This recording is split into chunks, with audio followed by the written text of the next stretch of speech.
사회의 이슈가 뉴스를 바꿉니다. 세상을 깨우는 황보선의 출발 새아침. 네, 이번에는요. 사건 그건 이렇습니다. 코너입니다. 이제 한강에서 실종됐다가 숨진 채 발견된 손정민 씨. 그러니까 실종 당일 새벽에 그 한강으로 물에 들어갔다. 이런 남자 한 명 있었다. 이걸 봤다는 이제 목격자가 여럿이 나오면서 이제 경찰 수사가 새로운 국면을 맞을지 주목이 되는 상황인데, 자, 이 관련해서요. 그건 이렇습니다. 이번 코너에서 박성배 변호사, 승재현 한국형사정책연구원 연구위원과 자세히 알아보겠습니다. 승재현 의원님 안녕하십니까? 네, 안녕하십니까? 예, 박성배 변호사님 안녕하십니까? 안녕하십니까? 예, 자 먼저 이건 이제 박성배 변호사님께서 좀 정리해 주시죠. 새로 경찰이 공개한 진술, 7명의 진술이죠 이게? 예. 그렇습니다. 예. 지난달 24일 오후 10시쯤부터 다음날 오전 5시쯤까지 반포 한강공원에 머물렀다는 낚시꾼 7명이 예. 25일 새벽 4시 40분경 한 사람이 물에 들어가는 것을 목격했다고 진술하고 있습니다. 예. 이 강 앞쪽 3m 지점에서 무릎까지 물에 잠긴 채 혼자 서 있던 남성이 서서히 강으로 걸어가 가슴까지 물에 잠긴 모습을 봤다는 것인데 예. 물에 들어가는 광경을 직접 본 낚시꾼은 5명이고 물이 첨벙거리는 소리 정도만 들은 낚시꾼이 2명이라고 합니다. 예. 목격자 중 1명에 따르면 머리 스타일이나 체격으로 봐서 물에 들어간 사람은 남성이었다고 진술하기도 했고 예. 이들이 소재하고 있었던 장소는 이 남성의 입수 지점을 기준으로 한강을 바라보고 오른쪽으로 80m 거리였다고 합니다. 예. 이 당시 남성이 예. 성형등을 하고 있었고 응급 상황이 아니라고 생각해서 119 중에 신고는 하지 않았다고 하고 예. 다만 남성이 다시 물에서 나오는 것은 보지 못했다고 진술하고 있습니다. 이제 지금 이제 진술 7명의 얘기를 들어보면은 분명한 거는 여성은 아니었다. 남성이었다. 예. 남성으로 추정된다. 추정된다. 이거요. 그다음에 그 정민 씨 친구가 발견된 지점에서도 이렇게 멀지 않다. 10m가량 떨어진 지점, 즉 정민 씨 친구가 누워서 예. 잠들어 있다 목격자에 의해 깨워진 그 지점으로부터 10여 미터 떨어진 지점에 한 남성이 입수를 했다는 진술. 10m는 바로 앞이네요. 그러니까요. 그렇죠. 매우 가까운 거리였고, 근데 이제 목격자들이 있던 장소는 이제 한 80m 가량 떨어진 곳이다. 이렇게 좀 강을 바라보고 오른쪽으로 80m 가량 오른쪽 떨어진 80m 가량. 예. 예. 알겠습니다. 자, 승재현 의원님. 네네. 이 7명 진술이 거의 다 일치를 하는 상황이네요, 보니까요. 네네네. 일치를 하는 상황이요. 저도 제일 처음에 네. 그 진술을 들었을 때 예. 제일 처음에 들었던 생각은 네. 아무리 안전하게 수영을 하러 들어갔다 할지라도 한강은 수영하는 장소가 아니고 예, 예. 또 이게 일반 수영장과 달리 한강물의 그 조류는 완전히 다르거든요. 예. 그러면 사람이 입수를 할 때 좀 신고를 빨리 했으면 어땠을까라는 예, 예. 아쉬움은 예, 예. 아쉬움은 분명히 남는 대목입니다. 예. 또 일반 국민들께서는 아니 4시 40분에도 제 사람을 어떻게 식별할 수 있을까? 그리고 그 시간이 어떻게 확정될 수 있을까? 이런 많은 의문을 남기시는데요. 예. 경찰 입장에서는 한 3가지 정도로 그 부분에 대해서 설명을 하고 있습니다. 예. 이제 그날 4시 40분, 지금 아마 오늘도 4시 40분에 제가 일어났는데 예, 예. 지금도 이제 굉장히 이렇게 해가 뜨지 않는 상황이니까 80m 바깥은 식별하기가 불가능해요. 예, 예. 근데 그날은 보름달이 뜨기 그 이틀 전이었기 때문에 달이 굉장히 밝았다고 합니다. 그래서 예. 12일 날 그 나름대로의 그 진술을 확보하고 18일 날 현장 검증을 했는데요. 예. 2시 20분부터 4시 40분까지 현장을 검증해서 충분히 사람이 식별될 수 있는 가능성을 확인했고 80m 바깥쪽에서도 그 소리가 그런 물 속에 들어가는 소리가 들릴 수 있는 정도까지는 다 확인을 했습니다. 여기서 이제 그 한강에 고 들어가는 그 지점이 예. 한 7m 정도 들어가면 그 수심이 한 1.3m 정도 되고 예. 10m 정도 들어가면 수심이 한 1.7m 정도 돼요. 예, 그러니까 사람이 어른 키. 예, 네. 예, 어른 키 정도. 예. 그러니까 결국 7m 정도부터는 아마 수영하는 모습으로 갔을 건데 예, 제가 생각하는 거는 그게 누가 되었건 적어도 밑에가 뻘밭이기 때문에 걸어 들어가는 과정에서는 신발이 벗겨질 수도 있고 예. 거기에 이제 묻어 있는 흙의 토양이 분명히 발에 묻어 있다. 이런 점은 예측할 수 있는 일이잖아요. 그래서 예. 뭐 경찰도 저는 첫 번째 휴대폰 찾는 것, 다른 거 찾는 거 다 중요한데 거기에 들어가는 7m 정도까지는 분명히 예. 좀 정확하게 확인해서 그쪽에 신발이 어떤 게 있는지 혹시 그 신발이 그 안에 저는 그 안에 예. 그 신발이 누구 건지는 좀 확인을 할 필요가 있는 거 아니냐뿐만 아니라 정민군이 양말을 신고 있었어요. 제일 처음에 양말이 뭐 벗겨졌다 이런 말이 나왔는데 예. 양말은 분명히 신겨져 있는 상황이니까요. 그 양발의 토양과 그다음에 그 당시에 그 안에 있는 흙의 토양의 성분을 지금 경찰이 면밀하게 검토하고 있다고 하니까요. 한번 이런 결과를 조금 더 기다려보는 것도 필요하다 이런 말씀드리겠습니다. 예, 알겠습니다. 자, 그러면 이렇게 봤다는 시간대가 지금 4시 20분, 40분이죠? 4시 네, 40분. 40분. 네. 예. 그러면은 이제 그 전에 새벽 3시 40분에 그 두 사람이 같이 있었다. 이미 나온 얘기고 이게요. 그렇죠? 네네. 이 비는 시간대 이거를 이제 이 상황에서 뭐가 벌어졌는지를 이제 사실 알아내는 게 이제 사건 시체를 밝혀내는데 가장 핵심일 텐데 이번에 그 7명의 그 목격자 진술 이걸 통해서 좀 메울 수 있는 여지가 있다고 보십니까? 이거 박선배 변호사님 말씀해 주십시오. 일단은 예.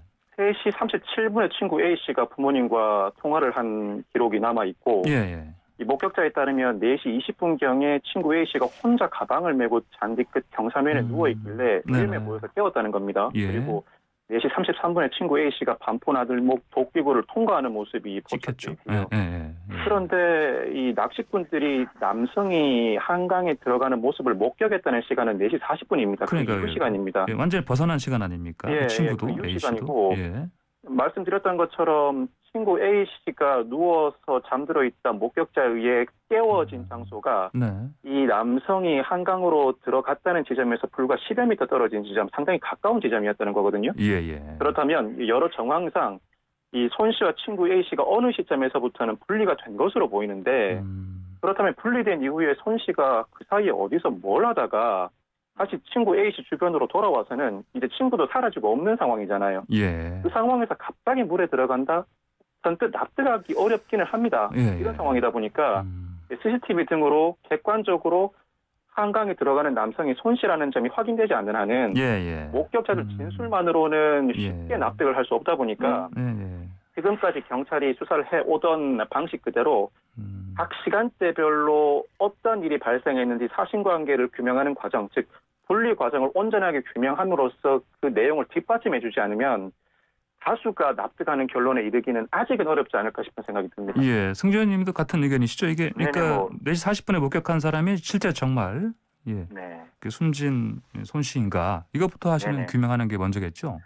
사실 뭐 목격자의 진술은 진술이잖아요. 아직은 목격자의 진술에 따라서 우리는 모든 걸 열어놓고 그 들어가는 사람이 만약에 정민군이 아니더라도 분명히 들어가는 거는 그게 극단적인 선택을 했건 아니면 어떻게 됐건 그분의 생명도 중요한 생명이고 분명히 그 목격자들의 진술은 나오는 걸 보지 못했다라고 합니다. 그리고 당시 지금까지 실종자 명단 중에 6명 정도가 아직 실종이라고 하는데 그 정민군이 그러니까 목격자가 발견했다는 그 시점에서 그러니까 그분들과도 당연히 비교를 해야 되는 것이고 뿐만 아니라 제가 조심스럽게 말씀드렸지만 그 뻘밭이기 때문에 정민군이 또 이렇게 신발을 뒤를 약간 접어서 신는 듯한 느낌 그런 버릇이 조금 있다고 아버님이 말씀하셨으니까요.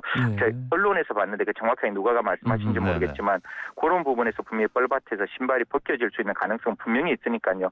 그 부분에 어떤 신발을 찾는 것 그래서 모든 정황이 기본적으로 누구인지를 확인하고 그럼에도 불구하고 그게 만약에 정민군이라고 확인됐다 할지라도 박승배 변호사님 말씀대로 왜 강으로 들어가게 되었는지에 대한 원인을 좀 어렵겠지만 반드시 찾아야겠죠. 아까 그 박상배 변호사님 말씀 주신 대로 그냥 아무 생각 없이 그 물을 싫어하는 정민군이 그렇게 한강 안으로 뚜벅뚜벅 들어간다는 거는 제가 정민군 아버님이라도 이해될 수 없는 부분이고 그게 뭐 술이라고 하더라도 뭐 많은 프로파일러들께서 술이 문제다라고 하시는데 사실 우리가 술을 술이 얼마만큼 먹었는지도 잘 몰라요. 사실 그게 우리가 그 술을 찾는 종류의 양이 그만큼 많고 그 소주의 어떤 그 전체의 양이 한 2리터 정도 되니까 그걸 다 먹었다고 생각했을 때 또 그건 사람마다 다 다를 수 있는데 그런 과정에서 혹시 비정상적인 행동을 할 수 있는 가능성은 분명히 열려 있지만 그런 부분도 조금 꼼꼼하게 챙겨야 되지 않느냐라는 말씀 드리겠습니다. 예, 승 의원님 말씀은 그러면 지금부터 일단 당장은 혹시나 손 씨가 그 신고 있었을 신발을 굿벌을 뒤져서라도 일단 찾아내는 거.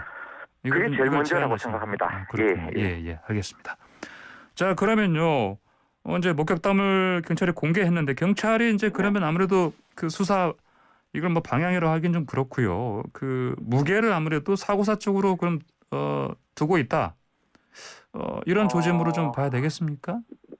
사고사로 단정했다고 보기는 어렵지만 단정은 아니죠. 당연히 지금요. 할 수가 없죠. 목격자들의 진술이 상당히 의미 있다고 판단하는 건 맞는 것 같습니다. 그러니까 여러 제보들이 들어오고 있음에도 불구하고 경찰이 그 제보들을 곧바로 언론에 발표하지는 않습니다. 네. 이 목격자들 진술의 경우에는 이 경찰이 곧바로 발표를 한 것이 아니라 이미 지난주에 조사를 마쳤습니다. 즉 지난 12일에 목격자 조사를 처음 시작해서 다음 날 목격자 7명 조사를 다 마치고 17일부터 18일에는 현장 조사까지 마친 상황이거든요.